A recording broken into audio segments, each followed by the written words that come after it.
So the last gimbal I bought was a Ronin S about 3 years ago, which I gotta be honest, I didn't really use anymore. I just found it to be a hassle to rig up every time I wanted to use it. I guess I could say I got gimbal fatigue. I was getting fed up with the same smooth style of shots I was constantly getting, and I found myself happier shooting handheld. I think I was just using the gimbal way too much, and sometimes I was putting movements in my shots just for the sake of it, even though it didn't need it. Mixing up your shoots with handheld, gimbal and even tripod shots can really help serve the emotion of the story you're trying to tell. Fast forward to today and I've now started to have a little bit more fun again with the Ronin RS3.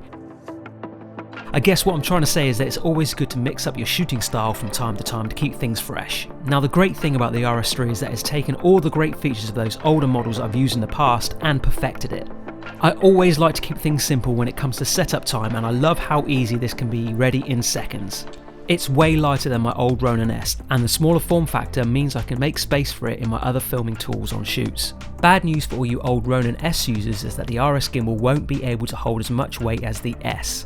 That might be a deal breaker for some of you out there, and if that's the case, you'll need to maybe look at the RS3 Pro, which is designed to take the weight of those heavier camera bodies.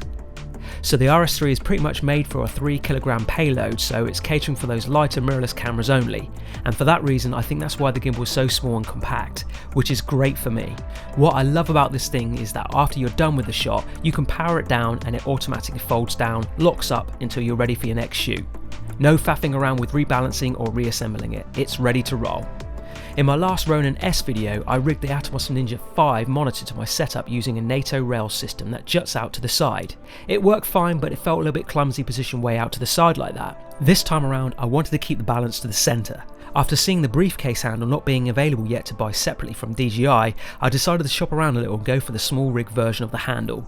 It has the same great build quality, but it has a few extra mounting points.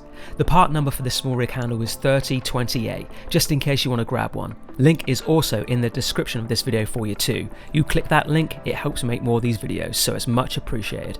Anyway, the other parts you'll need for this new rig are a Smallrig DSLR monitor holder mount, part number 2100, a Smallrig mini quick release NATO rail, part number 2172, a Smallrig monitor cage for the Atomos Ninja V, part number 2209, the Atomos Ninja V of course. This is optional, but it gives the Atomos more mounting options and it gives a little extra level of protection, and a cheap HDMI cable. All you need to do is screw the NATO rail adapter to the end of the handle, screw the monitor mount to the Atomos Ninja V and slide the NATO rail on the NATO adapter like so. Plug in your HDMI cable and you are good to go. Another item that I'm going to grab for this setup is a sun hood for the Atomos Ninja. I've been doing a lot of filming outside in very harsh sunlight. In that type of weather condition, it's very hard to see anything you're shooting without one, so you might want to grab one too. If you're like me and you want to know if it's worth upgrading your gimbal from the DJI Ronin S, I'd say go for it. You're going to love all the tweaked and perfected features. I'm not sure it's worth an upgrade if you're coming from the RS2, but honestly I love the new features of this gimbal. Switching between the modes is super easy, starting and stopping recording via Bluetooth without the need of a cable, automatically self-locking when turning it off, and the bigger display. It's a better and faster workflow for me when I'm using it. And with that, thanks for watching, and I'll see you in the next one.